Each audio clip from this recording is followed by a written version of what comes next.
Affordable Housing Columbus. We're a community organized organization that's kind of working around affordable housing in Columbus with a specific focus on the Linden area. So we have a presentation tonight. So we're going to be talking about the CRA policy, which is the Community Reinvestment Area Policy. The full title to it is the Columbus Community Reinvestment Area Tax Abatement. I think the word residential is somewhere in there. We're really going to be drilling down on the policy and the way that it treats property developers and the way that it treats tenants, renters, and the community. Just about us, like we said, we're Affordable Housing Columbus, volunteers who are aimed at helping our community be educated on housing, gentrification, and austerity. We're members of Linden, we live there, we work there, and we believe that we deserve better. We want to bring together everybody about understanding housing, education, and the standard of living, and the way that our government is impacting us. So, the policy, as it's outlined by City Council and the Housing of Urban Planning and Development, they use a couple of like proprietary like definitions. So we're going to clear those up a little bit right now. And the first one we want to talk about is the concept of being rent burdened. And what that means is exactly what it says. You qualify as being rent burdened if you have more than 30% of your income going to housing costs. So we want to kind of sketch out some of the effects of being rent burdened, because a lot of people in the city are experiencing this right now, as we'll talk about more later. But you may run into the problem of not being able to pay for everyday necessities like food, hygiene products, medical expenses, not to mention things like health insurance, stuff like that. If your job even offers it, you're more than likely to be pushed into working multiple jobs, sometimes even 3 jobs, and DoorDash if you have a car. You may be forced to endure toxic living arrangements for the sake of making rent, like keeping around a roommate that is kind of detrimental to your physical and mental health, something like that. A stressful financial situation as a result of being spending so much money on rent may lead to a lack of freedom to seek better job opportunities, because when you're stressed so much about not being able to pay all your bills, it takes a serious financial toll. And the mental real estate that you use worrying about your financial insecurity could be spent trying to seek better opportunities, but you can't. So you're one mistake, one accident, one unexpected bill, one step away from homelessness. And as speaking from someone who has experienced homelessness in the past myself, I can say that this is a very, very extremely real concern. So we want to start talking about the specifics to Columbus. What's the financial situation to our residents? What's the current housing situation? One of the terms that's used by this program, by the Department of Development that designed it, is AMI. That's the area median income. That's a term that's from HUD, from the U.S. Department of Housing and Urban Development. The main thing is 100% AMI, 100% area median income means you're making exactly the middle income of a region. Yeah, and we're going to be using this term AMI. We're going to be using it a whole bunch. So we're just going to kind of get it out of the way and define what these income rates are for Columbus. These are all numbers from the Department of Development themselves on their resources from their presentations about the CRA policy. So 100% AMI means for an individual, about $57,000. For a household in Columbus, it means $83,000. This means in order to not be rent burdened, your housing costs for an individual need to be about $1,400. For a household, it needs to be about $2,000. 80% AMI is something also addressed by this policy. This means you're making 80% of the area median income. You're making 20% less than the area median income. For an individual in Columbus, that's just shy of $47,000. For a household, that's about $67,000. This means without being rent burdened, it's these numbers here. The lower number is the individual one, the higher number is the household one. 60% AMI is the lowest income considered by this policy. For an individual in Columbus, that would be $35,000 annually. For a household, that's going to be $50,000 annually. Rent would be $880 to be not rent burdened within that AMI. For an individual, for a household, it would be $1,257. So there are 484,000 residents in Columbus who are renters. There are 167,000 residents in Columbus who are below the poverty line. The average rent in Columbus is $1,449. We're going to start drilling down into what these numbers are in Linden. The median income for an individual in Linden is $20K. Median household income in Linden is $40K.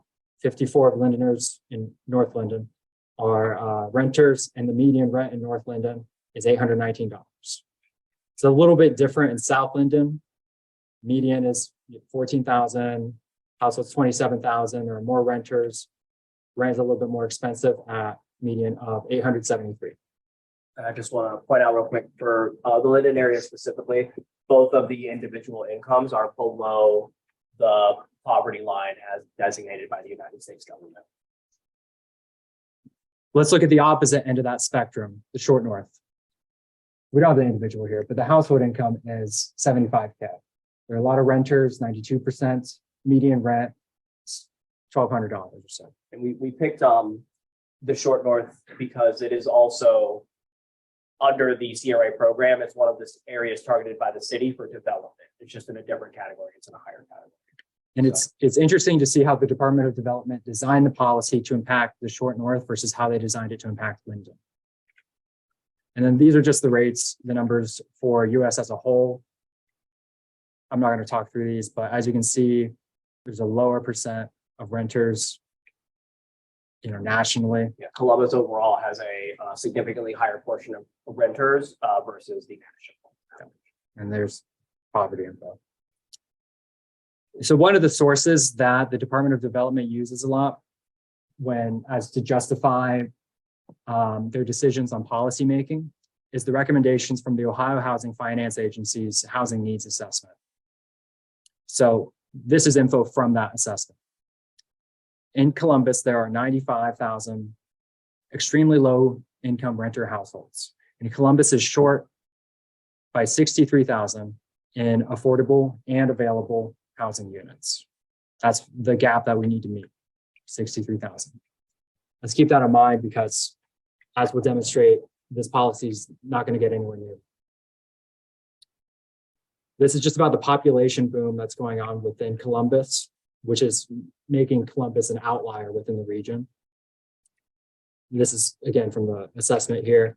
Columbus is on track to reach 30 million residents by 2050, which is going to add 1.2 million households, 1.5 million jobs. Based on those numbers, we need 14,000 new housing units per year to keep up. And as you can see, Columbus is growing a lot more than Ohio or the country as a whole. Yeah, just as an aside, it's related to this data. Columbus is the only city in the Great Lakes mega region which is projected to grow in the next 10 years, and that's including cities like Chicago, Cleveland, Cincinnati, Indianapolis, etc. So let's talk about evictions. There are a lot of evictions within Central Ohio, a higher rate than within Ohio as a whole. Black neighborhoods in Columbus, like Linden, are some of the highest impacted by this. Affordable housing at affordable rates would help keep these evictions from happening. There's a big racial disparity between the amount of rent burden that a Black renter has compared to a white renter. There are a lot more, Black renters are a lot more susceptible to this because of the way that our neighborhoods are redlined. This is just in summation. These are the bullet points that an effective policy would need in order to address the actual housing crisis within Columbus. We would need a major expansion to housing to accommodate the current and plethora of incoming residents. address that affordability crisis, proportion of rent burden residents, and help bring that gap down for that racial disparity. I want you to have in mind, how would you design a policy that would address these needs? And as you're kind of thinking that, see how that does not line up to what the policy that we have. So let's get into the details to what is in the CRA policy. That's the full title to it. I'm not going to say it. It sucks. The CRA is administered by the Department of Development. It's kind of overseen by City Council here. It's trying to incentivize housing by increasing the profit margins of the property developers who build the housing. It gives if a property developers meet certain criteria on recent development or renovations, it takes away a major portion of their property tax obligation for 15 years under this policy.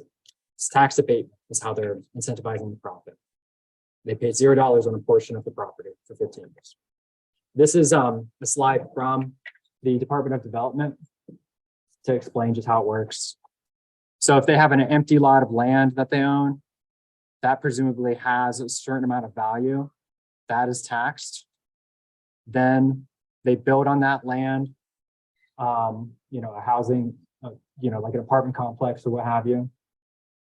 They're still paying taxes on the initial value, but they don't pay any taxes on this major portion of the property value for the 15 years. Then afterwards, assuming they don't re-enter the CRA tax abatement by then just renovating the same property again. Which, if you follow historical precedent, is a big assumption. Yeah. Then they would begin paying taxes on the entire thing. So what are the stated goals of the CRA policy? What is their sort of foundation to how they designed it? These are all things which the Department of Development Director, Michael Stevens, and the Assistant Director, Aaron Prosser, have explained during City Council meetings. Like I said, they want to increase the profit margins of property developers through the tax abatement plan. They want to increase the total housing supply and have only 20% kept at what they consider affordable rates. They want to facilitate economic diversity within distressed neighborhoods, which is essentially gentrification by another name. You want to talk about this one? So we were pretty active in city council meetings over the course of researching and developing our understanding of this policy. And one of the things that we started to realize is what the real goal of this policy is. So they say that they looked at data from other developing markets that are similar to ours. I think they cited it was either Dallas or Houston, one of the cities in Texas, as had a similar situation to us a few years back. And they observed the results of their development, and they noticed that what they say was it was competition due to lack of housing that was driving up prices. So their goal is to have enough houses to match the growth in jobs. And they're saying that as long as those two numbers keep pace, then it keeps the housing prices affordable. City Council is and the housing of the Department of Housing and Urban Development are already operating on the assumption that living in Columbus is affordable. Whether that's true or not, I think is yet to be seen. We'll go over that a little bit. But so their goal is to have a ratio of 2.5 houses. One housing unit for every 2.5 incoming jobs. One housing unit for every 2.5 incoming jobs. That's what Central Ohio is right now, and they want to get it to 1.5. One house. 1.5 houses for every 2.5. Right. So they want to get Central Ohio to be at one housing unit for every 1.5 incoming jobs. So Columbus is almost there.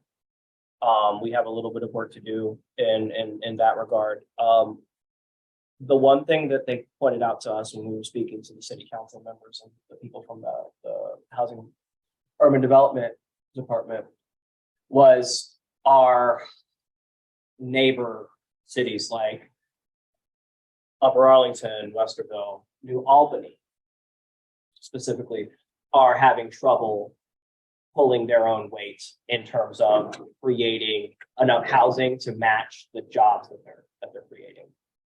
So we thought that was a really interesting way to phrase it, because they're incentivizing development in a lot of lower income neighborhoods in Columbus, like Linden, like Franklinton, and a couple other places. And why are they doing that specifically? Because they're recognizing that there's a need for housing for the people that are coming in to, maybe specifically for Intel and the related projects that are going to be coming in around Intel, because those people are going to need housing because New Albany is not building up. So they're trying to get the people who are coming in with their large Intel salaries to move into the poor neighborhoods in Columbus to push all the poor people out. Otherwise, there's gentrification. Right. So one of the terms that we use in here is distressed neighborhoods. Department of Development with Columbus has certain distress criteria, and it's what they use to categorize neighborhoods. These criteria are: if a neighborhood has lower population growth when compared to the city average, lower median household income growth, higher poverty rate, higher growth in median rent, higher vacancy rate, higher tax delinquency rate, when compared to the city average.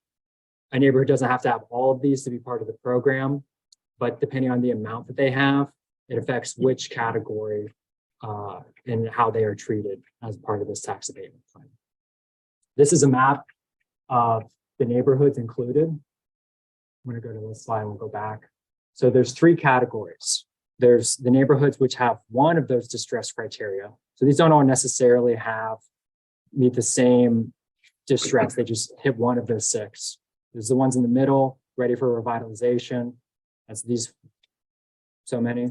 And then there's the most distressed category, the ones which hit almost, if not all, of the distresses, Linden and Franklinton.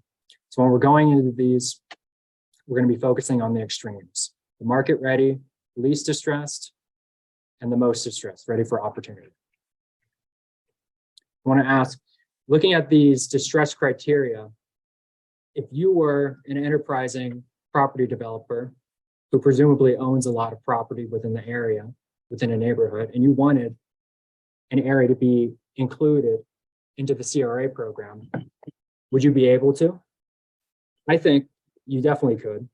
There's a few items on here which, if you just continuously raise rents, it would immediately impact the higher growth in median rent, which would cause it to go into the market ready neighborhood.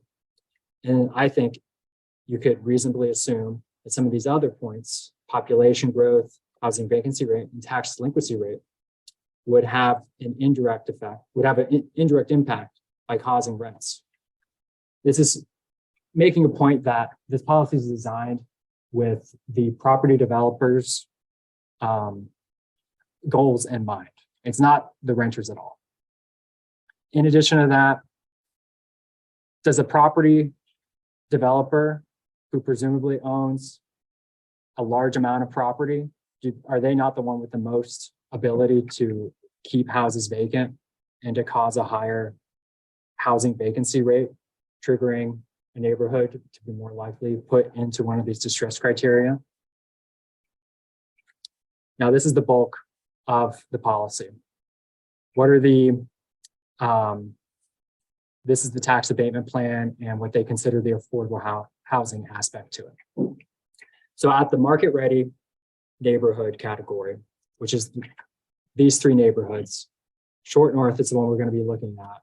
You notice this one, I don't know, do any of you know anybody that lives in this place? You ever heard of that before? It's the name of a business. It's not a neighborhood. It's literally just one building.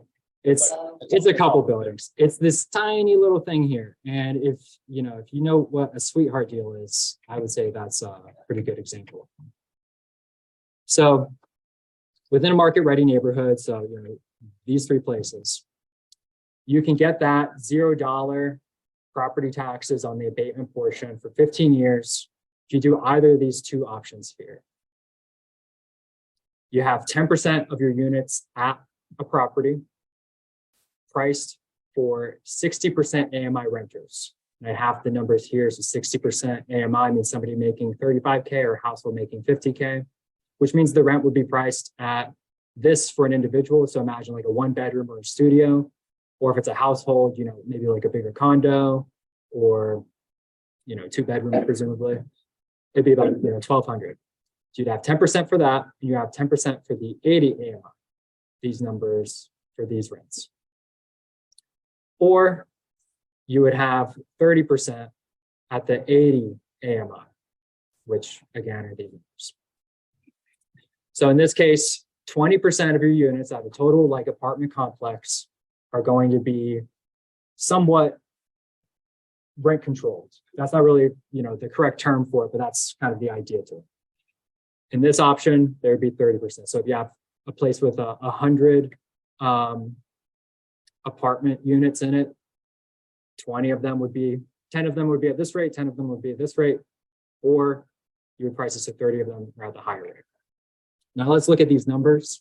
You notice the range here is 880 to 1676. What's the median between those? Well, it's about 1,200, right? So it's essentially the status quo. Yeah, this isn't lowering anything. Yeah, this is the current median rent for the short run. And now this is only for 20% of the units. The rest of the units, the other 80%, are priced at whatever you want. So at the highest end of the scale, the market ready, at least with regards to the short north, they're getting a tax abatement for keeping rent the same. The same, yeah. Yeah. And like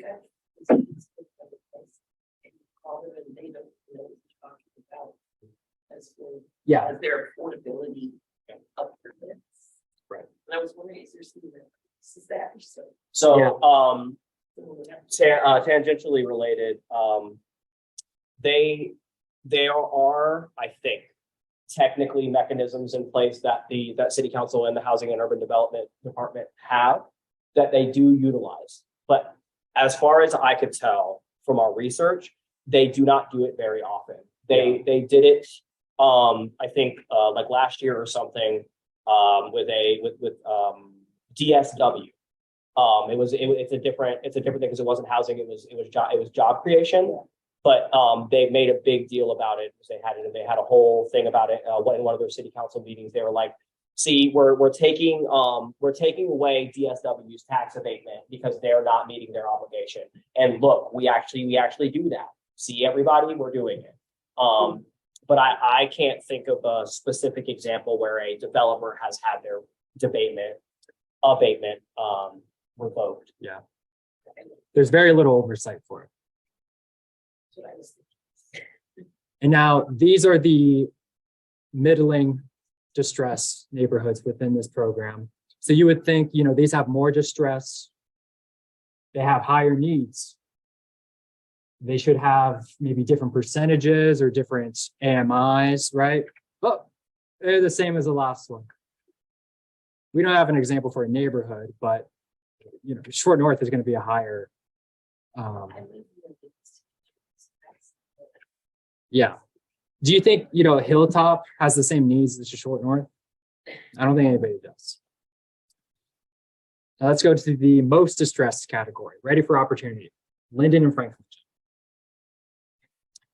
They're most distressed, lowest income, very high poverty rate, a lot of evictions. There's a lot of need there. Again, we would assume that maybe the percentages would be higher, the AMIs would be low. Let's look at it. Oh no, okay. It's worse. So if just quick quick thing here, you see we got the 10% and the 10%, which is, what was in the other part. Where's this 30% option? There's no 30% option. And the whole AMI thing, you got 10% at 80 AMI now. Previously, that was 60. And you have the 10% at 100. There's no 100 AMI listed in here. So this is people earning 57K, the actual area median income for Columbus as a whole, household 83K, which means rents are 1,400 to 2,000. Now let's look at the numbers to what Linden has. So this range, the lower end of both of these numbers, these first two on income at least, are for South Linden, which is a more susceptible neighborhood to gentrification. And then the higher end is North Linden. So this is like 4 times as low as some of these numbers. Those numbers are bigger. Yeah, these are way bigger than these ones. This is not designed for anybody living in Linden. It's ridiculous. And then so assuming these AMIs and the whole rent burden definition that the Department of Development has, these would be the rents, right?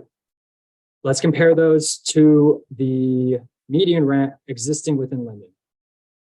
This is North Linden and this is South Linden. So it's about 800, right? Okay, well, this is literally more than double. So it's 2 to 2.5 times. So 200 to 250% more than what is already the median rent within Linden. And this is what the city is calling affordable housing. Yeah, this is the affordable housing plan from the city. Ridiculous. What are the shortcomings of this policy? Just the whole thing, basically. And so obviously, low income needs are not met in the distressed neighborhoods.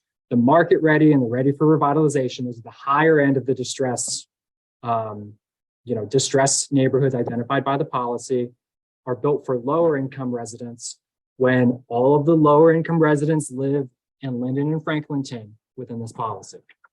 There's none of that 30% for the ready for opportunity, and the AMIs are all out of whack. And then just look at the whole 20% to 30% for these rates. These ones here. So 70 to 80% of these are priced at whatever you want.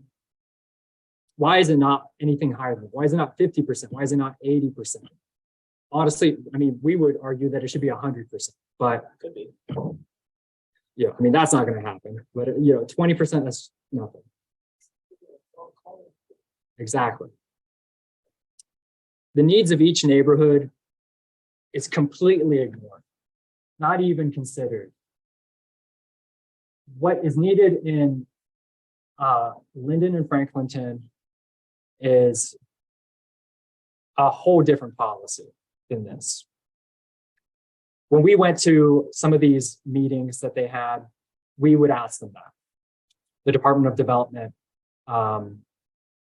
staffers, the people that ran the CRA program, we would say, why is not the area median income of each of these neighborhoods considered? They say, well, we don't have access to that data. We have access to Central Ohio's AMI or Columbus's AMI, but not Linden, not Franklinton's AMI. It's right there. I already figured it out. I mean, it's from the census. That's where they got. You just type it into your local search. Yeah, you just search it up. You just go to, you can go to census, you can look at tract data, which is just like a block, and then figure out what it is, or you can go to the one websites that compile it together. It's like an income zip code. Yeah. And then they say that they don't know what Linden's AMI is or what Linden's rent or income is. But how is that one of the distress criteria?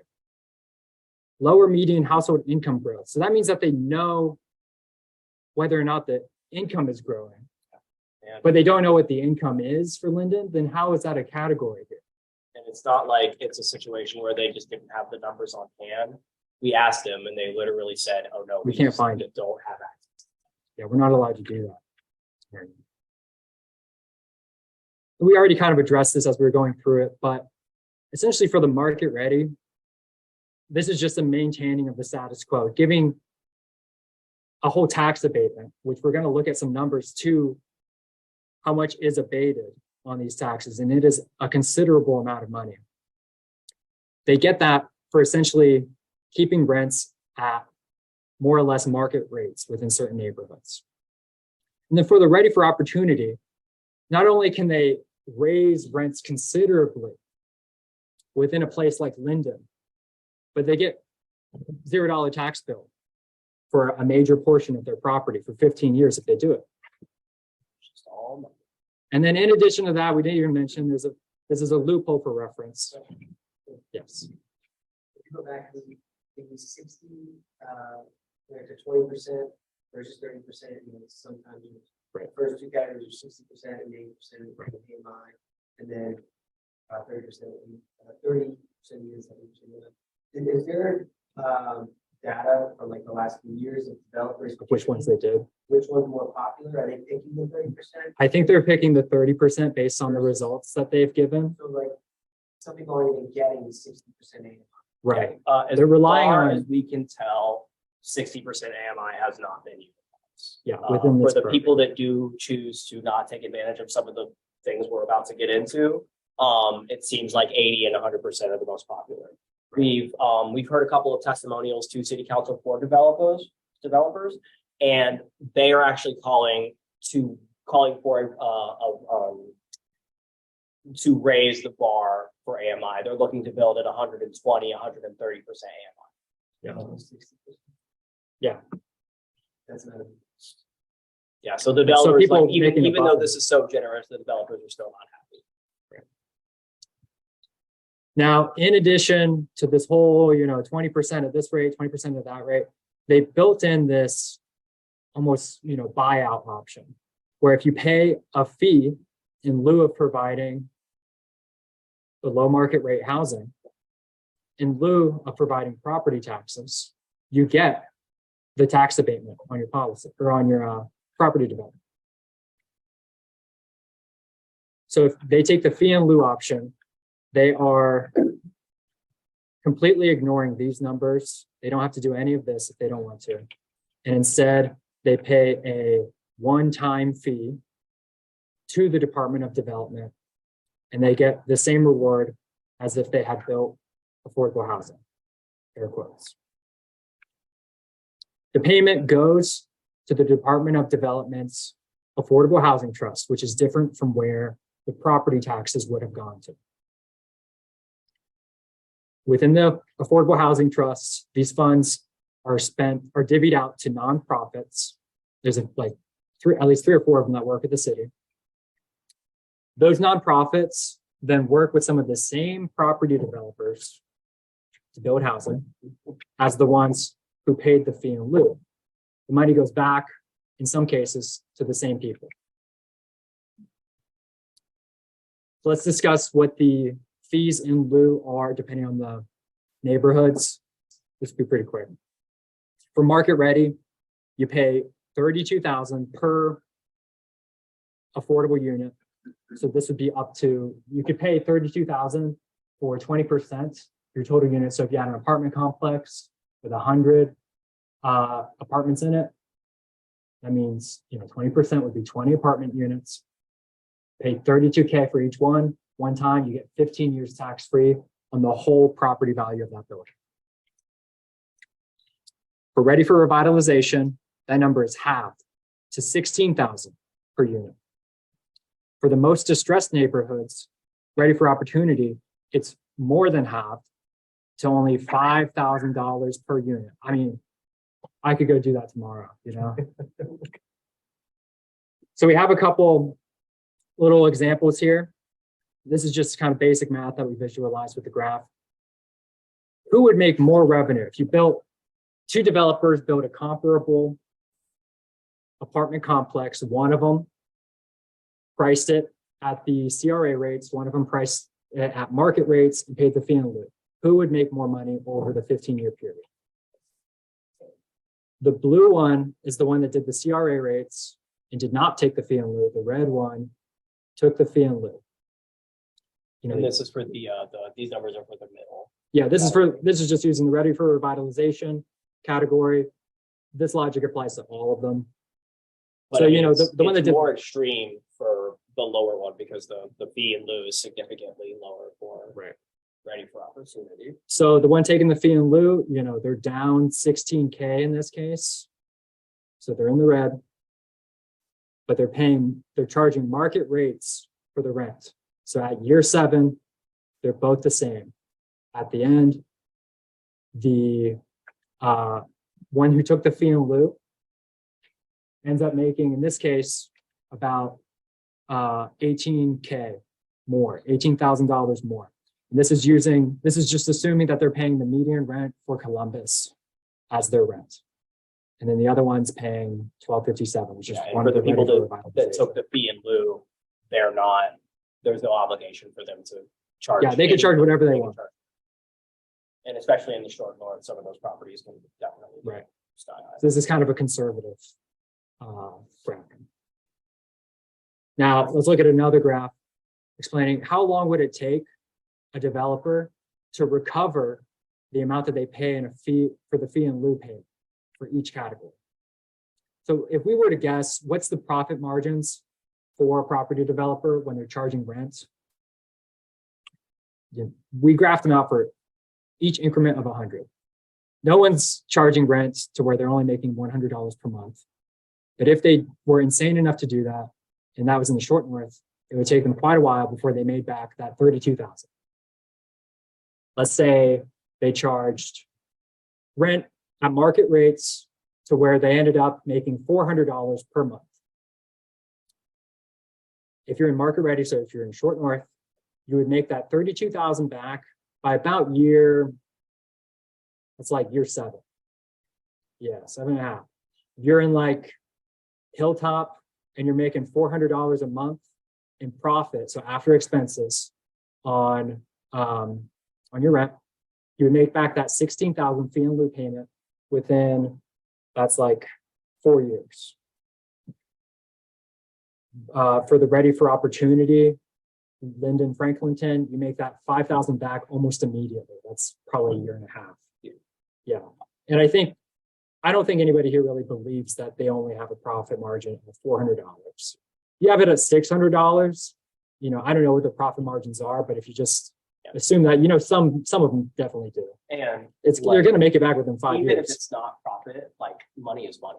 I mean, they Right. want that money back. Regardless, they're Going always back going to make into their the- money back. It's going back into their business so they can continue to develop. They're always going to make their money back before the tax abatement period is over. Unless they're an idiot and they're up here. I mean, they might be, who knows? All right. Here's a couple other loopholes for you. They threw a few in, just to throw us off. So if you build a unit, like imagine like a condo or like an apartment complex, and it has 25K square foot office space. Doesn't necessarily have to be on the first floor, but that's how they're going to design it. You can charge whatever you want and you get this whole 15-year tax abatement. That's why you see a lot of those buildings. They call them, it's a 5-in-1, where the first floor, is office space, and then the rest of that is, those Well, ugly blocky buildings. There's another reason for it too, because 5 floors, it's like a specific amount of square or like feet high. If they go any higher than that, then they have to use more expensive building materials. They have like concrete reinforcement or whatever. All the 5-in-1s are wood, so it's cheaper. And then in addition to that, if the property that they're developing, it's like a renovation to a building that's on the Columbus Register of Historic Properties, they charge whatever rent they want. They get the tax abatement for free. These aren't necessarily, inherently bad things, I think, but like they shouldn't get this much tax abatement, and it shouldn't be in this policy. What's the relation between lot? Exactly. Nothing. They're charging whatever they want. So let's talk about how the policy has performed.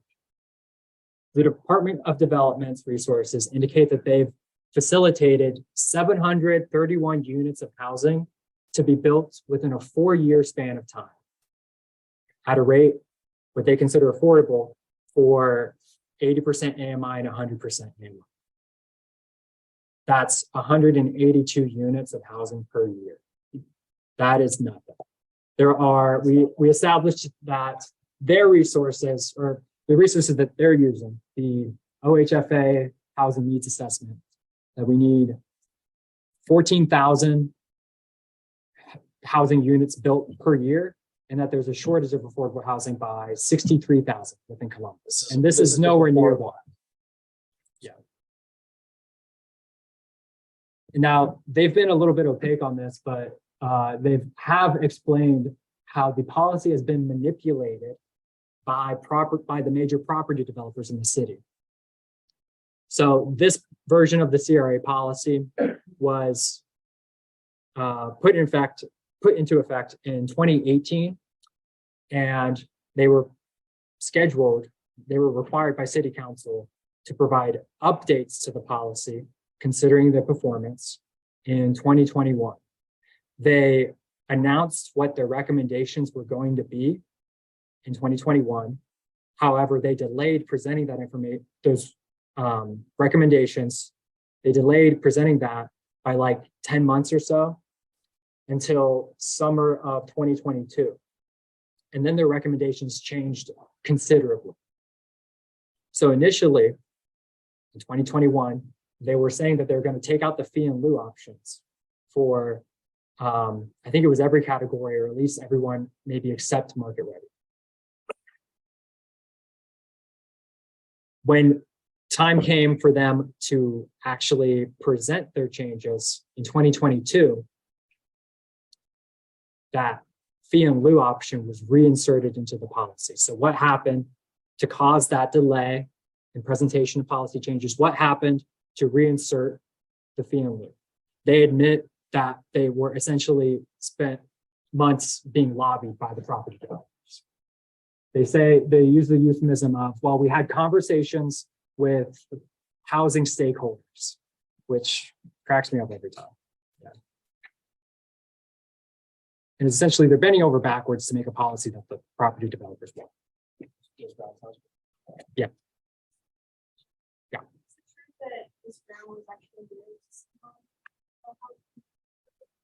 Yeah, we're going to use a reference to Pizzuti companies, and now I guess I don't know if she's actually stepped down, but former Councilwoman Elizabeth Brown was married, or is married to one of the higher ups within Pizzuti companies, which is a major property developer within the city.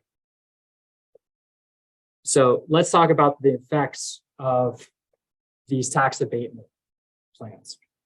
So these large property tax bills that the developers would be paying, a considerable chunk of that money would be going to fund city schools. Under this policy, they're not paying, a major portion of the property tax bill for 15 years. So that's over one class worth, K through 12 of students. If you want to find a way to defund schools, you can't find a better option than this one. This defunding was one of the major contributors to CEA, that's the Columbus Teachers Union, Columbus Education Association, to their recent historic strike that happened over the summer. Here's a couple of specific examples of specific properties and how much was abated. So Pizzuti companies in 2021 had one property that had an abatement on it with $300,000 of the property tax bill that should have been paid but was abated. $300,000 would have gone to Columbus City Schools if they, if this policy wasn't in effect. They built for the housing to get that abatement, or it's difficult to tell for that. Well, since I don't know if they have a public record. Yeah, if the number that we went over earlier of the, 700 something Yeah, you can assume that it might be units that were built over 4 years is any indication, we would assume that they probably are taking the fee. Yeah, that's an assumption, but, Yeah. you know, that's, I think We that's a have to reasonable assume assumption. because they're not providing the data. Right. Here's two other examples. These are just specific places, just, you know, one property development, one address. One cost Columbus City Schools $700,000 just in 1 year. Here's one from Kaufman, that's $1.2 million. It's ridiculous. Here's a graph from CEA. These are per year. These aren't like a cumulative amount. That's where, you know, they're adding up. These are per year. So 2018, $30 million was abated, which would have gone to city schools, Columbus City Schools. 2019, 42 million. You know, you see this going up. 2022, year's not even over yet. 52 million. It's ridiculous. And it's like, Their schools are falling apart. That's why they went on strike, you know?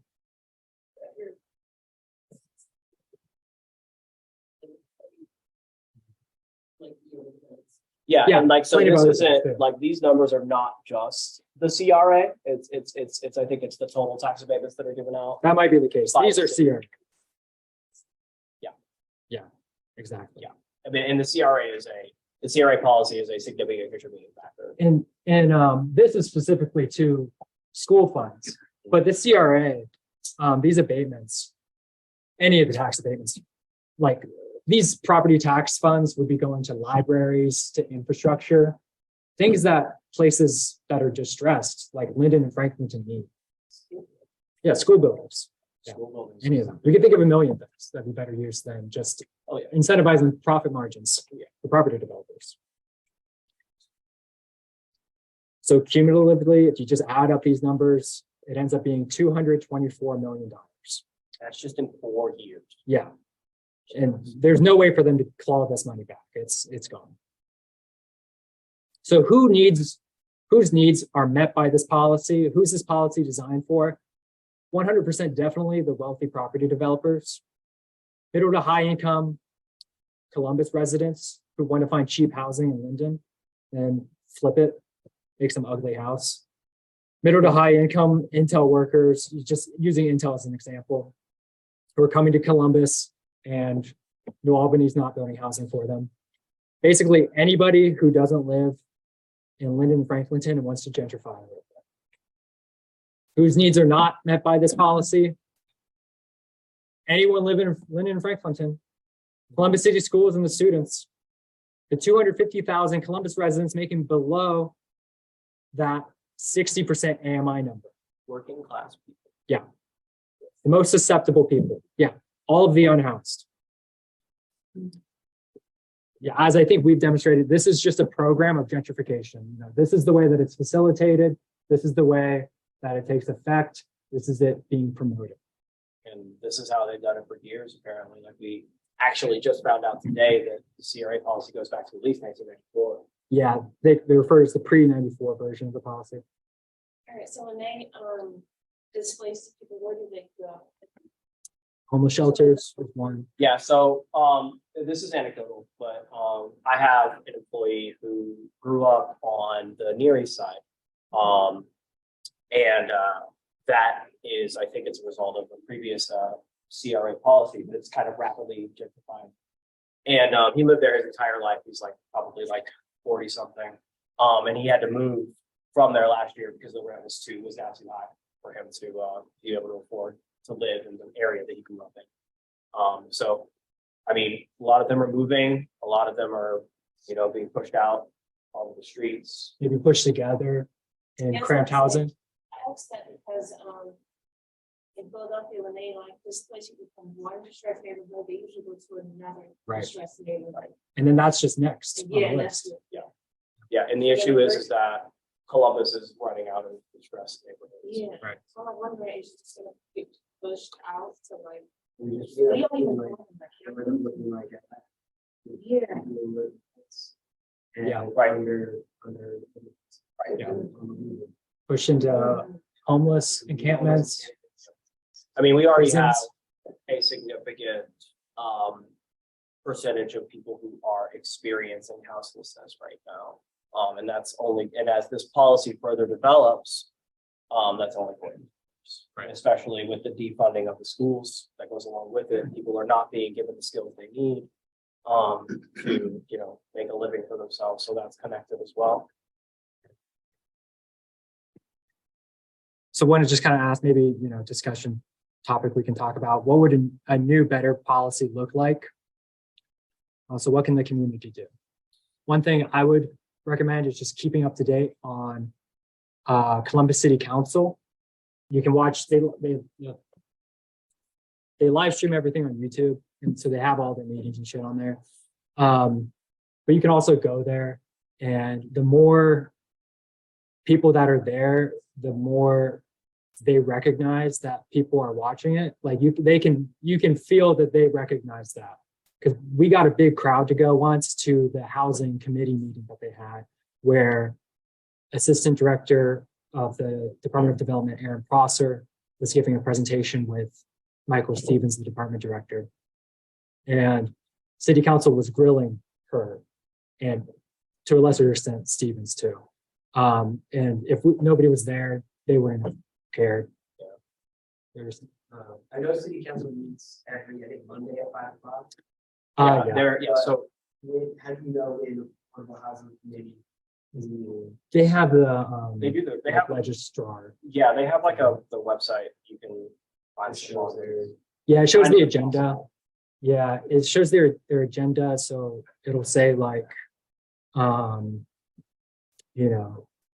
council person this will introduce this, and then it might say like discussion on adding this area to the abatement zone, and then it'll say, meeting with whatever.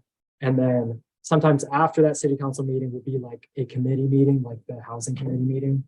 And sometimes it's just a whole entirely different day. And they'll just Yeah. have it. So they have like some sort of calendar that you can Like look the housing and urban, the one that he was referencing just now was on a Tuesday, and it was just Shayla Faber who was there Who's with the chair of the committee, the housing Right. committee for city council. So because they have their like meeting every Monday where the entire city council meets, and they pass all their resolutions for the week and all the other nonsense that they do, and then they'll have like other meetings throughout the week for their various committees and stuff like that. So And then the Department of Development people occasionally do have like neighborhood meetings where they explain this stuff to like people in Linden and people like whatever, or in wherever. We went to the one in Linden. They typically don't do that very often. They did have a Zoom town hall meeting too, where they presented some similar information. So they occasionally do stuff like that, but they have like some calendar info where you can track it a little bit. yeah, I believe that some portion of the city is active on Twitter as well. If you want to go there, I don't want to go there, um, but somebody.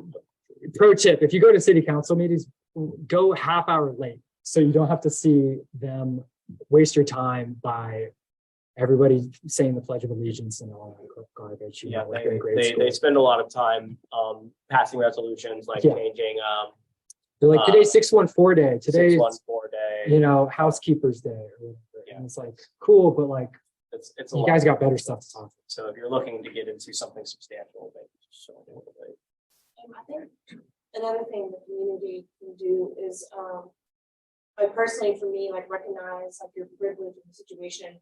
So I moved from out of state, and of course I'm not moving somewhere where I don't think it's safe or somewhere I don't know. So you're moving into a place that probably knocks somebody else's house down to build your apartment up. Right. So when you go into these spaces, like recognize the person that you are going into the space. Right, be aware Yeah. of the Yeah. community and your place in it. That's true. And how does the state legislature in Texas, the entire department of development? Yeah. Right? So in terms of this policy, they have, they can make any changes to it. There might be some elements of it that need city council approval, but they've said, yeah, we can change this whenever we want.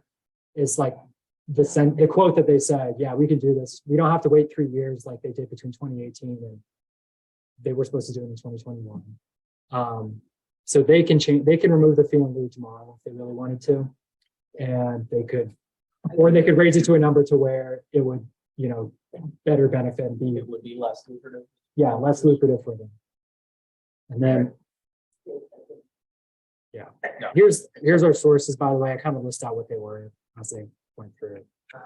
Question for if there's any, I know Professor Brown is, if any other professors are on the Zoom, or can answer, is there any, legal recourse for the community to take against, city council in this policy? That would be my question. If there was any type of. Hey, for yours, I'd love to hear it. I mean, they're literally making the policy, so it's like, I would be pretty surprised if like. There are legal ramifications for the things that city council is doing, but not with regards to the CRA policy specifically, I don't think. We could talk about the undemocratic nature of the way that they transfer power, but that's a different conversation. I think that the CRA specifically is designed to be airtight. Potentially the only thing that you could increase scrutiny on is the lack of oversight. Like once somebody is given an abatement, there's probably something there. But the issue is that where do you start? How do you? Yeah. Because like I said, they're very, very cagey with the action. I guess my question would be, if there, is there federal or state legislation that requires a city of a certain size to provide a certain amount of affordable housing? I guess Columbus is meeting the threshold. If there is, can you take essentially legal recourse against the city for that? Okay. I don't know. And you think of, but it create, hey, if you're a city of the size, you have to create this many. Yeah. affordable housing. I would assume not. And if it is, it's probably something like some very similar to this, where the numbers are massaged such that the affordable housing isn't actually affordable, so it doesn't make a difference anyway. And whatever they do, it's just within the policy anyway. But I believe that the federal government is very reticent to regulate housing just in general, outside of like very specific, like don't put outlets on the floor because it could cause a fire kind of thing. Yeah. They want to leave it in the hands of private industry. Austerity.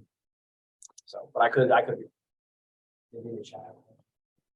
I don't see any numbers. Let's check the chat. Nope. Yeah, does anybody else have any questions?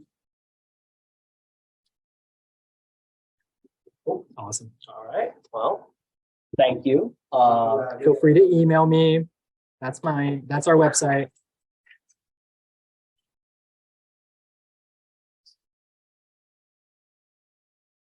I get out of this. There's plenty of extra food. Please take food, folks.